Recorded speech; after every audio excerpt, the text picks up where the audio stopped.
So as I mentioned, we're going to be exploring Writer's Workshop in your primary classroom as a framework for involving our students in many different opportunities to write and to see writing in their classrooms. I'm Jen Kelly. I'm a teacher consultant with POPEY, and I'm here with my lovely colleague, Lisa, who is the POPEY consultant and the program manager for POPEY. Are you plugged into it? Shouldn't it come on my computer? Oh, I guess so. We have someone that we can hear. Okay, so we have our website up here. If you haven't checked it out, please check it out. We have tons of resources on there. We try to keep it up to date with different links to articles and different POPEY created resources, some of which we will be sharing today. And also just wanted to let you know that we are recording our session today. It will be available on our YouTube channel in about a week or so. And we also provide closed captioning on the Zoom toolbar if that is helpful for anyone joining us today. Okay, so what we're going to really delve into in the next hour or so is looking at the writing workshop framework and really focusing on the necessities of writing instruction, giving students the opportunity for voice and choice in their writing, and also really looking at writing to students, with students, and by students. And we'll do that in our regular POPEY way, which hopefully is engaging for you after school on a Wednesday afternoon, where we look a little bit at theory, a little bit at practice, and we get you involved in a lot of the activities that we do in the next hour. Okay, so we're going to start by getting you involved in some writing. What a wonderful way to get started with our writing workshop presentation today. So we are going to have you do a quick 6-word story about the power of writing. Inspired ideas make stories come alive. Reading and writing flourish together in harmony. So lots of harmoniously, sorry, my chat box is over that. So lots of different ways that we can use only 6 words to be really concise with our language and with our thoughts and with our feelings. So I'm going to have you write your own 6-word story about the power of writing and pop it into the chat box. And I'm going to give you 1 minute to do that. So don't think too hard, just have fun with it. Yeah, these are wonderful, wonderful. It's so inspiring and so exciting when we think about really the power of writing. And we're going to talk a lot about that today, how it is an incredibly empowering process and how we can share that empowerment with our students. So I hope that you'll go back and read your colleagues' 6-word stories, because I scrolled through them right now and they're just amazing. But I also really hope that you share your 6-word story with your students and share that power with them and encourage and give them opportunity to write their own 6-word story. There's very little risk involved because it's short, sweet. It doesn't have to follow traditional structure. You can really have so much fun with 6-word stories. And as we delve into this workshop, it's really important to think about how we invite our students into writing community, to be writers, but also to see writing happen and to talk about writing. So to see those demonstrations, have discussions every day about the writing process, so they get to know, they don't just see the end product of writing, but they get to see the beginning. They get to know that there is a lot of purpose and intention involved in writing. And there's also the messy part of writing, where there's changes and adaptions and revisions and different ideas come to mind. This can happen very easily through mentor text as we talk about the process of writing and what message the author is conveying, and how we can be inspired by mentor texts.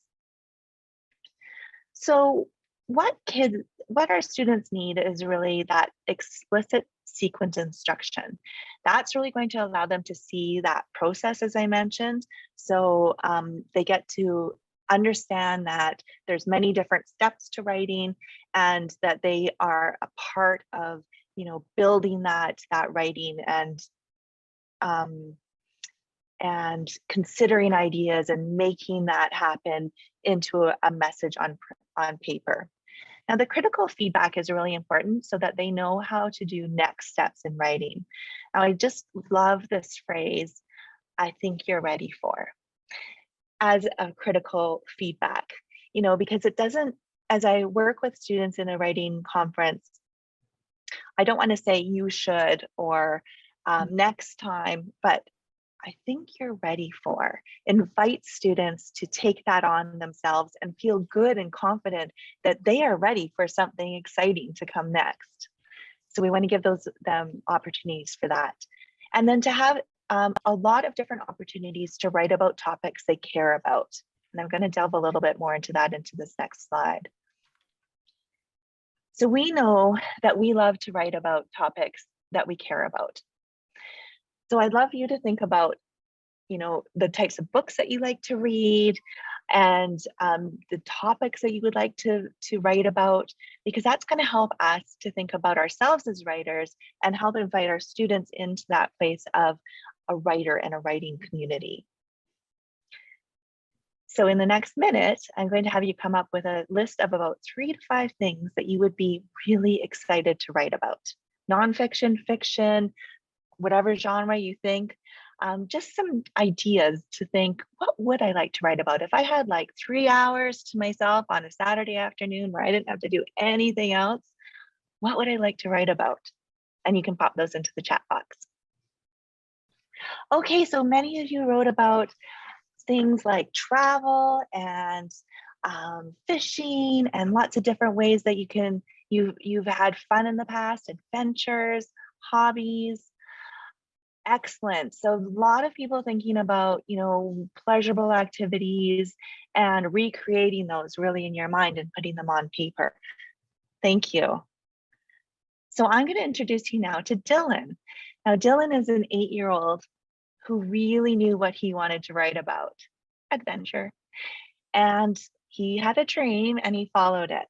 So I'm going to share Dylan's story with you. Okay, let's take a look at the developmental stages of writing. So really, yeah, I know, Laura, isn't it so great? So really, like at that emergent level, what our students are doing is imitating a lot of adult writing. And what we can do is really encourage and give a lot of opportunities for our students to pick up pencil crayons and just go for it, and with a lot of encouragement. I was recently in a kindergarten class, and a little boy came up to me and said, this is my writing. And I said, oh, okay. So I read, it was invented spelling perfectly. I could easily read it. And he looked at me and like with awe, you can read my writing? Like you can actually read it. Like he was so empowered to convey a message through print. At the early writing stage, we use simple sentences, use basic forms, learn how to communicate a message, and often use that invented spelling at this stage as well. I was working in Powell River last week with a teacher, Calico, and she was working with a grade 2 class, and it was very evident that they needed to go back a couple of steps and really look at foundational writing. So she created a story that they were going to create a book, a pattern book for the kindergartners to go into the library to help them learn how to read. But they needed to work on their writing so that it could be readable by kindergarten students. So they needed to work on their finger spaces and their capitals and periods, and making sure their writing was on the line. And it was authentic for the students, and they were so excited to do that. So just finding those ways to bring in authentic writing. And then fluent writing, really having some fun with different ways to explore different genres and take some risks within the writing process. Okay, so some necessities of writing. I won't read these all, but really looking at, as I mentioned, write for real, just like that example I just gave you. Inviting students into the storytelling culture, that's merging that oral language with our writing, super valuable. And investing in subjects that are important to them, just like we saw with Dylan. And teaching phonemic awareness and phonics through the writing process so they can practice in an authentic way what they are learning through phonics and phonemic awareness in the classroom. Okay, and just looking at that process, looking at reading as writers. So that's where we can really use that mentor text to look at craft, examine and wonder why authors did certain things and what we can try out in our own writing. And then definitely that frequent feedback. Remember that phrase, I think you are ready for.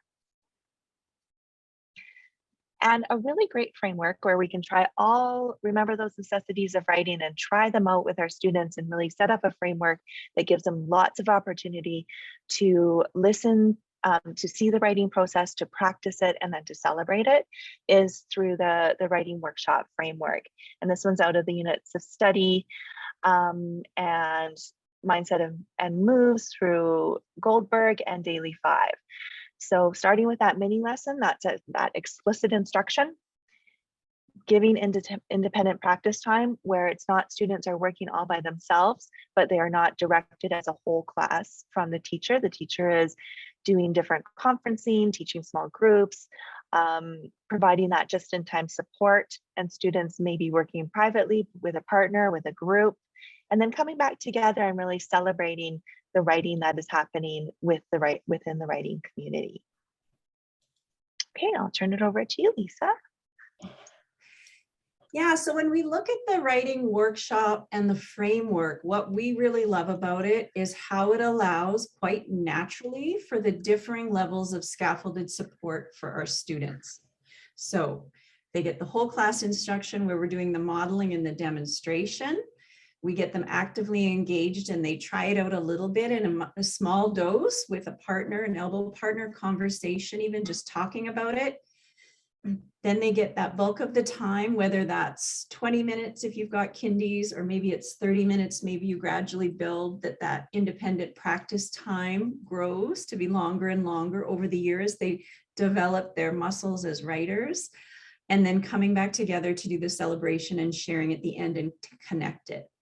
So this is the flow for that mini lesson to launch these writing workshop sessions. And it all starts with a connection. And so this explains what each of the 4 parts of the mini lesson are. It's very quick in that it could be, if you did it at the shortest level, it could be just 6 minutes, which is great because they don't have a lot of attention at their young, tender ages.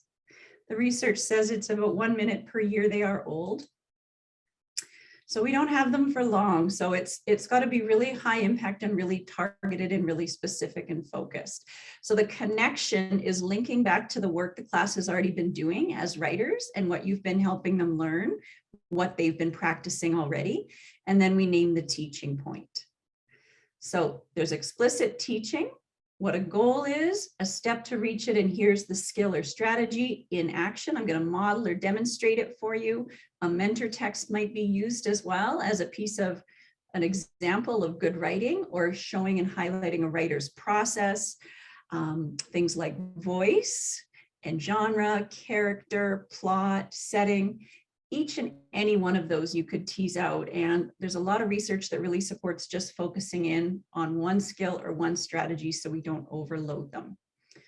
So the active engagement piece, they have a few minutes at the carpet. If we were all together, I'd say, okay, now you try it, turn and talk.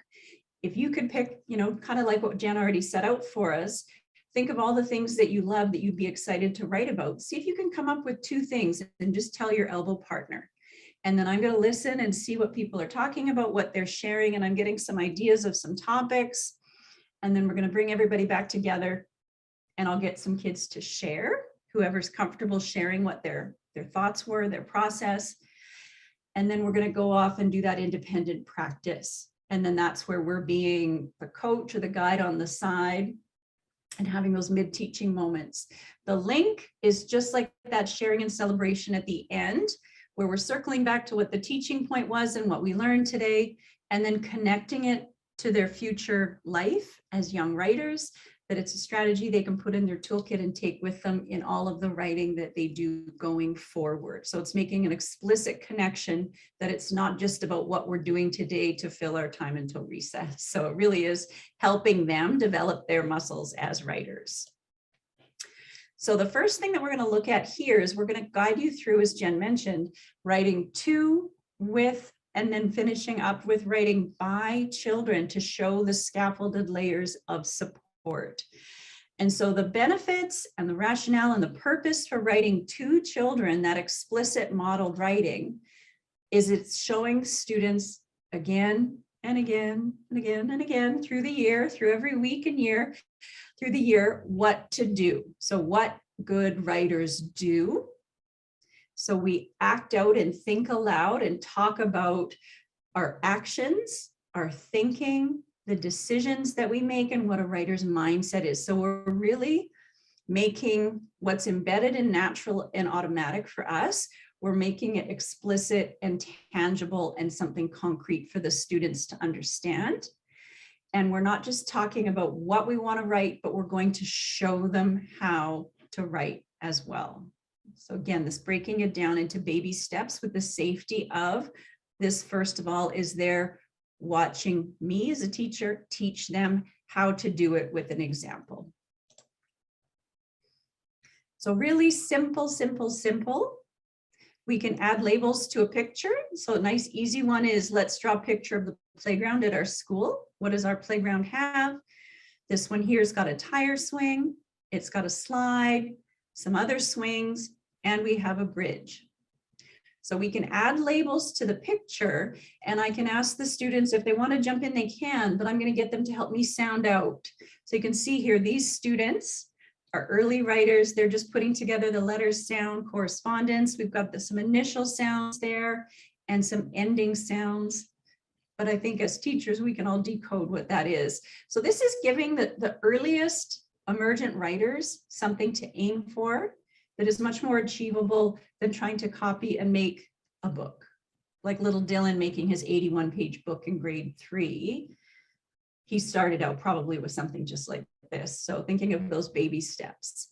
So here's an example of the most simple type of demonstration we can do for writing. And then another thing we can do that's really simple is to start practicing storytelling and use that storyteller's voice and have our room be a community of storytellers. And it can really be something as beautiful and small as small moments. So we had show and tell today. Beth brought in her cat. So again, if I'm looking at this as a student, and this is an inspiration or an example for me, I'm not feeling like it's too much heavy lifting. I can maybe get a couple sentences out, maybe something a bit less, and I can focus on the picture to convey the topic and the meaning. So a key piece for our earliest writers is that oral language piece. So developing that storytelling skill and that muscle so they can start to develop a sense of storybook language and flow.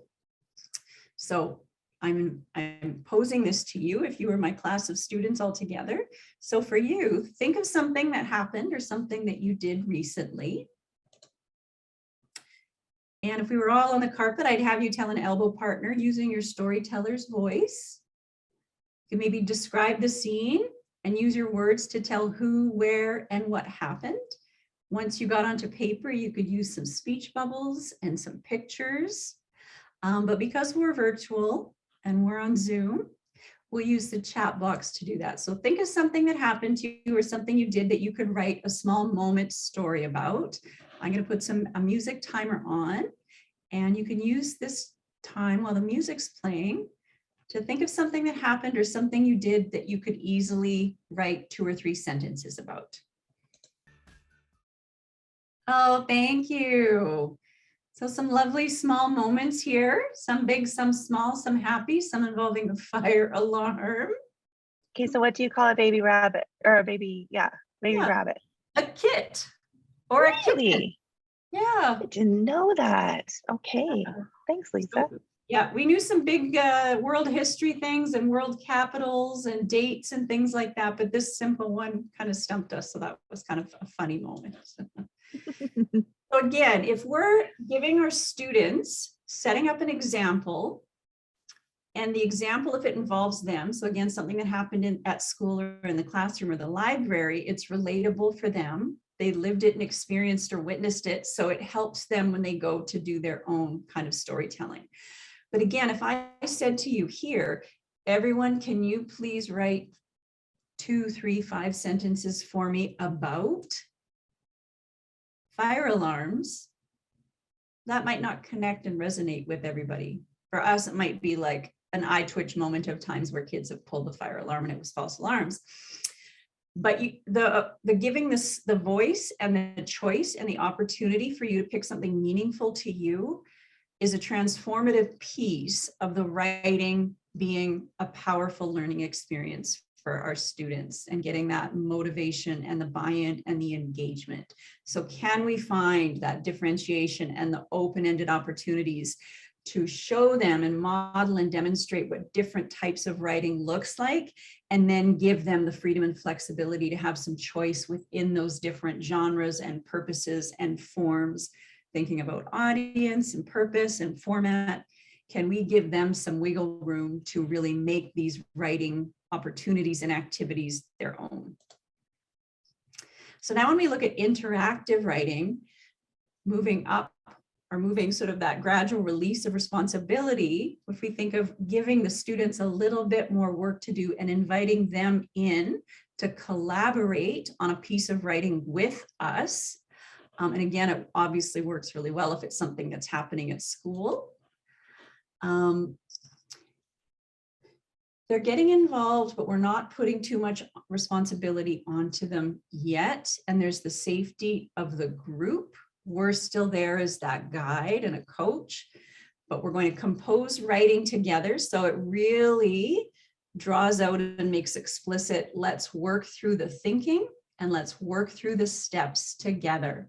So interactive writing can be a really nice transitional tool to help students move forward with their writing. We can look at it as an opportunity to find different reasons to write, make natural connections across the curriculum, science and socials, art, music, outdoor ed, and really draw their attention to details about written language. So another way to do some explicit modeling and demonstration, but getting them a little bit more involved. So our modified version of what that's going to be here is looking through some of these things. So we're going to model this next. So what are some words that jump out at you here? We did bold some words that we liked. So that's a little bit of a scaffolded support for you too. That's the theme of the day, is scaffolded support. So some key features of interactive writing. You see here, authentic purposes. We're sharing the work. It's supported by conversation. Everybody together, there's 20 of us. We're making one text. So we're not all having to make our own. We're exploring conventions of language, letter sound connections, connections between reading and writing, because good writers reread their work to make sure it makes sense and they're conveying their message. And it involves that explicit teaching. So it really packs a powerful punch for high value teaching and learning for the students. So some how-to topics are really some ones you can have fun with your students. We're going to do in here. That's about brushing your teeth. I used to do this even with my older students with intermediate, and I would have some fun with it and be kind of silly. Pretend I'm an alien. I don't understand what this jacket is. Can you teach me how to put on this winter coat? And I'd stand at the room with my coat and they'd give me verbal directions and I would follow their directions to the letter. And so I would purposefully misunderstand them when they weren't clear. So putting it on backwards or upside down, or not knowing how to do the zipper, putting the hood over my face instead of over my head. And they really got a kick out of it, but they remembered that when they went to go do their writing, they picked something that they were an expert on, whether it was skateboarding or ballet or yoga or gymnastics. They remembered they really needed to break it down and be clear and explicit and small in their steps for their audience, whoever they were going to read it to. So you can have some fun with this for sure. And it's another way to find out from the students what are some things that they're really good at that they could share their expertise with others through writing? So again, if we were all together, we'd have this conversation on the carpet and we talk about it. So brushing our teeth, something we all do a few times a day. Let's think about it. What do we do when we brush our teeth? So we're priming the thinking, we're tapping into their prior knowledge and their experience, and we're going to share about that. And it's funny because often they'll start with, well, you just start brushing your teeth. And then you think, well, where's your toothbrush? Where's the toothpaste? Where are you? What room are you in? All of those things. So we can slow it down and really make it intentional and also make it fit so it's differentiated for what, say, kindergarten grade ones might do. And a lot of that might be oral compared to what our older students might be able to do more independently, more quickly. So for now, I'm going to put some time on and I'm going to have you, if you had to write down a how-to for how to brush your teeth, what would your first 3 steps be? And then we'll do a little bit of conversation and comparing after. All right, so hopefully you can scroll through there and see, but you can see if we were together, I might have written some of this. I'd get you to share it orally. I might be writing it on a whiteboard or have a digital tool, but it's quite easy to see and have a conversation about how there aren't 2 that are the same. And so how do you navigate and negotiate that together to decide? So it's a bit of also building a community of writers. We're thinking together about what makes sense and who is this for? Again, like Jen talked about with her example with Calico, is this for a book for our kindergarten students down the hall? Is this going to go in our classroom library? What's the purpose and who's our audience? That might influence how we decide. But then we can work through together. And this is another part of the interactive writing piece, is having the conversation and decision-making around what ends up getting written down. And we do it together. And so here's some steps at the bottom. This is if you continued and had this in person and tried it with your class, just some more steps. But also we're rereading it as we go. We're checking for punctuation. We're doing our best with spelling. There's a lot packed into there. And then at the end, we can summarize and talk about the learning that takes place, not just about the content, not just about the toothbrushing, but about what's involved in the writing process and how writers need to think and organize their thoughts and get clear for their audience. And then the last stretch we're going to look into is writing by children. So we want to start thinking about the texts that we introduce as mentor texts for students so they can read them like writers, giving them that range of writing. They see there's no one way to write, and books can be that co-teacher in our classroom, and we can draw their attention to details of the written language and different authors' styles in terms of voice and humor and even the illustrations and things like that. But rather than feeling daunted by copying a whole book, we can use simple things like comic strips. So I wouldn't show this necessarily to my primary kids. My intermediate kids would have got a kick out of Calvin and Hobbes. This is more just for you guys.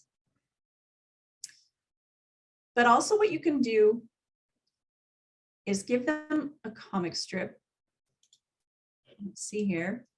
And you can white out or hide the text and have them try and write some of the text or the dialogue based on what's happening. So they can be looking at the illustrations. So it's like a mini or like a micro text. So again, we're breaking it down into a really small, safe, short chunk for them.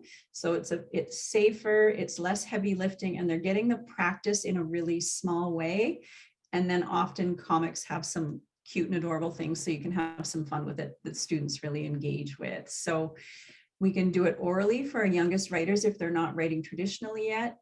With our writers, we can do it orally first, do a few times together, and then have them do it in writing as well. Aren't these the cutest? If you're familiar with Liz Climo, she's got a really wonderful Instagram feed and she tweets out the cutest things. She's also got a web page that you can check out. So I'm going to put about a minute or so on the timer, play some music. What do you think the rabbit and the bear are saying to each other here? And share your dialogue. You can just number them 1 to 4. in the chat box. And then we'll have a bunch of different versions of a comic. And then after you're done, I'll show you what the real dialogue is for it. Oh, these are adorable. Okay. Good writing. Super cute. Yeah, so we can have some fun in very small little, you think of this being a mini lesson that we do together. This could be, I could have shown a different example of Liz's another comic to show sort of her vibe and her tone, and then done a blank one and done this together. And then this could be something that all of the students came up with ideas for. And then when they went to do their independent practice, maybe there's a third one that I give them. And so again, we're doing those baby steps towards them developing their independence. Okay, well, now I'll show you what it really says because it's just too cute. And it maybe doesn't rival your suggestions, but it's also cute. We'll add it to the collection of great storytelling. So the very last activity we want to share before we wrap up in the next 10 minutes or so is the power of bookmaking and how this can be a really wonderful workshop activity, writing activity for our emergent writers right on up through to them becoming more fluent and proficient writers. And so using our writing workshop time and all of that independent practice time allows the students to make their own books. And this is from a really fabulous Katie Wood-Ray book. I'm sorry, I'll get you, Jen. Can you read out what the title of the book is? My little toolbar is just in the way there. Sure. It's a teacher's guide to getting started with beginning writers. Yeah. So part of the work that we have with our students is having them start to identify as writers and developing their identity as writers. And so bookmaking can bring a sense of play to making things. It's developmentally appropriate. It encourages kids to do bigger work and develop stamina for writing because they get super invested. So they're living like writers, they're doing the reading like writers connection, and really allows them practically to understand the process of composition. And just like with the toothbrushes, writers make a lot of decisions. And so it's an opportunity for them to practice that within a really structured and safe environment, as well as understanding genre, purpose, and audience. So our beliefs about what the students are able to do guide our actions in the writing activities we engage them in. And we want that to transfer over to them. So we want the students to believe in themselves as writers because that will guide their own actions and how they choose to engage and invest in writing activities to really strengthen their skills as they go through the year. So the key thing for bookmaking is time. And this echoes the writing workshop model, that circle chart, the pie chart we showed at the beginning. So having a writer's meeting at the start, just 10 minutes real quick. We're going to lead conversations, demonstrations, maybe inquiry, talking about a unit of study or a focus. The bulk of the time their kids are doing independent work. Could be shorter if you're just starting out, could be longer if you've got older, more independent students. And then bringing everyone back together again, inviting the writers to share stories of their process. How did their writing process go today? What could they share? What were they trying to problem solve? What were they trying to work out and decide?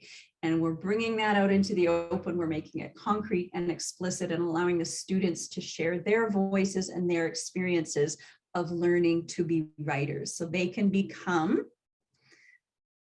mentors for each other as well, but they can do some of the explicit sharing like we do when we do the mini lessons. So when we think of books like Dylan, he saw those books in the library and wanted to then make his own. His didn't look like a lot of the books in the library that are really published. His maybe looked somewhere in the middle here. So again, getting our head around that for our youngest writers, it could be that top left one, just some linear marks that sort of look like letters.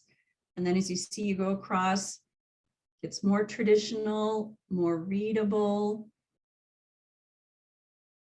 Down to we've got that one on the bottom right, Rainbow Cat with some invented phonetic spelling. So they'll be able to make different types of books with different readability as they go, but the whole point is that they practice, practice, practice, and they keep having something to aim at, and they see themselves as writers. So part of what we can do during that writing workshop is to explicitly name the children's writing process and name the actions that we see them doing to give them that feedback. The next steps, like Jen talked about, something supportive, framing back to them. So here's a couple of examples. This is so lovely. How did you decide which colors to use? So a question like that sends a message like this to the student. You are a decider. You decided which colors to use. So it's not about the writing, not about letter spacing or formation. We're setting them up. And here, you have lots of letters here. How did you think of which ones to put? And that sends a message like, you're intentional. So a couple things here. This is, I shared time with you. Again, we've got just an hour, so I could do a whole day on this bookmaking. But I did want to share what the other steps that kids need to get started. So time, we just talked about that. Space, having blank books. And this was really interesting for K and K1. She said blank books, no lines, because lines can be intimidating to some kids and set that expectation that they're going to have to print, and it makes them nervous and they think, oh, I don't know how to do that, so I can't make a book. So the blank book is a little bit of an open-ended gift, and then gradually we can invite them to use books with a couple of lines, but small steps. Writing tools can be in bins. We can have colored pencils, crayons, markers. They can use whatever tools they want. And then ABC charts, whatever vowel charts, alphabet charts may help them with their writing, have those available. And also explicitly having them understand an image of bookmaking. So just like with those mentor texts, working through the process, writers have to think and make decisions. And a finished book is a result of someone's really hard work. They took action from their ideas and they turned it into something concrete.